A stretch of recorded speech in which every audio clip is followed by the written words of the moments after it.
Welcome to this explainer video. Have you ever seen that instruction on an assignment, use scholarly and professional sources, and thought to yourself, what does that actually mean? Well, you're not alone. It's one of the questions we get from students here at the university. So today, we're going to clear all that up. We'll start with why this is so important in the first place. Then we'll define what scholarly and professional sources are. We'll also talk about some materials you have to be careful with, what to stay away from completely, and finally, how to put it all together to make your arguments rock solid. Let's get started. So, first up, why all the fuss about sources?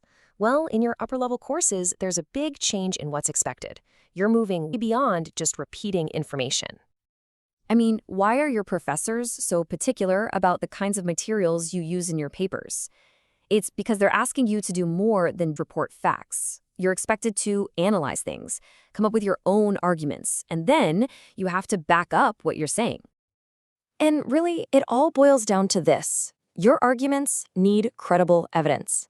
Think about it. The quality of what you use to build your case completely determines how strong your final work is. Using properly reviewed material gives you a solid foundation. You just can't get that from a random opinion you find online. Okay, let's get into our first major category. Scholarly sources. These are really the gold standard for any kind of academic research. So what is a scholarly source? Well, it's something written by researchers and experts in a field, for other people in that same academic field.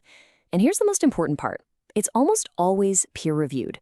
That means other experts have already checked the work to make sure it's accurate and the quality is high before it ever gets published. You'll typically find these as articles in academic journals or as research papers that report the results of a study. Sometimes they're literature reviews, which give you a big picture summary of all the research that's already out there. They're packed with data and methods, which show you how we know what we know. And here's the best part. You have access to all of this incredible material right now. Your university library databases are full of them, and you can also use tools like Google Scholar to find even more. It's top-level research, and it doesn't cost you a thing. Now, let's talk about the second category of great material, professional sources.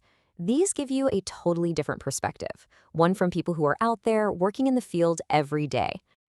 A professional source comes from a recognized organization that serves a specific industry. These materials are made for the practitioners, the people who are actually on the ground doing the work. For instance, you could be looking at groups like the Society for Human Resource Management, or SHRM for short, or maybe the American Management Association. These kinds of organizations publish reports and guides that are all about professional standards and what's happening in the real world. Putting them side by side like this makes the difference really clear. Scholarly sources, they're written by academics for academics, and their goal is to push knowledge and theory forward. Professional sources, on the other hand, are written by people in the field for their peers, and their goal is to inform how the work actually gets done. Both are super valuable. They just do different jobs for your research. All right, now we get to some materials that are okay to use, but they come with some pretty important rules. You really need to understand their limits to use them the right way. Let's take government websites. These are fantastic for hard data and statistics. For example, you could go there to find the exact number of discrimination claims filed last year. That's a fact. But you would not use that same website to define what discrimination is or to explain the theory behind it.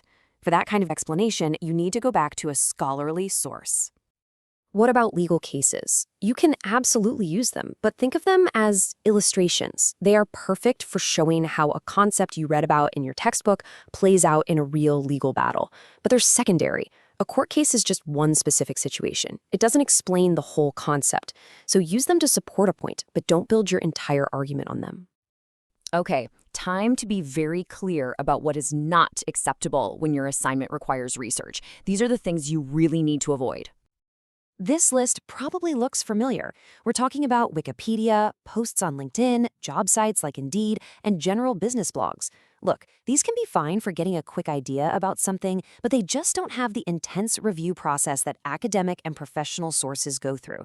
They're just not appropriate for university-level research. And here's another one that trips people up. Textbooks. Of course, you should use your required course textbook. It's your foundation. But finding another textbook on the same subject and using it in your paper doesn't count as bringing in new research. This quote explains it perfectly. Another textbook is just going to repeat the same main ideas, maybe with slightly different words. It doesn't really add anything new to your work because you're not presenting new evidence. You're just showing a different version of what you already have.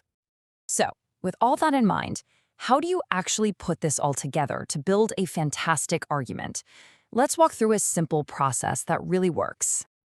Think of it like a 4-step plan. 1, you start with your textbook to make sure you have a solid grip on the basics. 2, you build your argument with scholarly articles. That's where you get your heavy-duty research and evidence.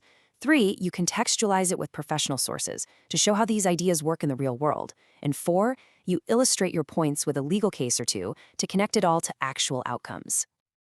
So as you get ready for your next big assignment, ask yourself this question: how are you going to support your argument? Using these different types of materials in the right way is a huge part of your academic work. And remember, if you're ever not sure if a source is okay to use, just ask your instructor. That's what we're here for. Thank you for your time and for listening.